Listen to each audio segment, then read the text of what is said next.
শীতের মৌসুম পড়তেই অভিনবভাবে সেজে উঠেছে মৌসুমী আইল্যান্ডের রিসর্টগুলি। দক্ষিণ ২৪ পরগনা জেলার নামখানা ব্লকের প্রত্যন্ত এলাকা মৌসুমী দ্বীপ। আর এই দ্বীপ প্রাকৃতিক দুর্যোগ এলেই দুর্যোগের কবলে ক্ষতিগ্রস্ত হয়ে পড়ে এই দ্বীপটি।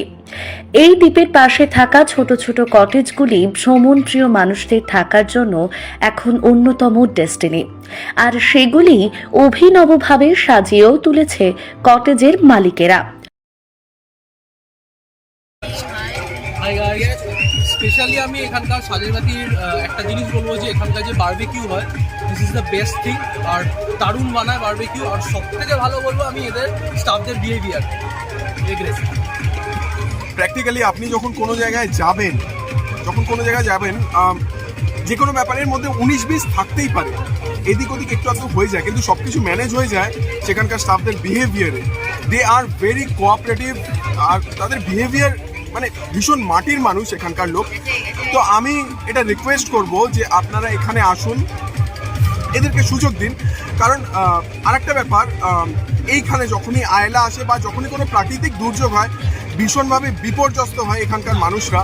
তো এদের বিজনেসটাও খানিকটা যাতে গড়ে উঠুক, এটার চেষ্টা করবেন আপনারা। আর ভীষণ এনজয় করবেন। This is my guarantee, I guarantee যে ভীষণভাবে এনজয়ও করবেন এখানে এসে। Thank you.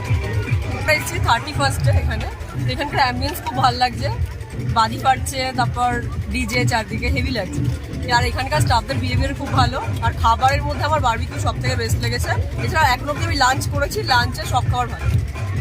স্টিল নাও এখনো খেয়ে যাচ্ছি।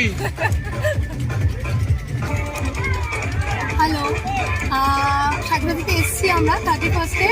মানে আমরা প্রথমে ভেবেছিলাম পাবোই না কিছু, তো দাদার সাথে কথা বলে বা এখানে স্টাফদের সাথে কথা বলে ভীষণ ভালো লেগেছে।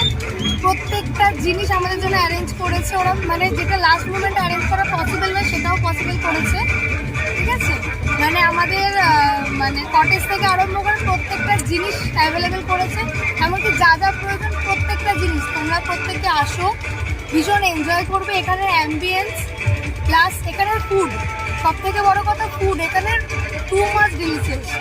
মানে মানে লাঞ্চ থেকে আরম্ভ করে ডিনার এখনও করিনি, ডিনার জানি না।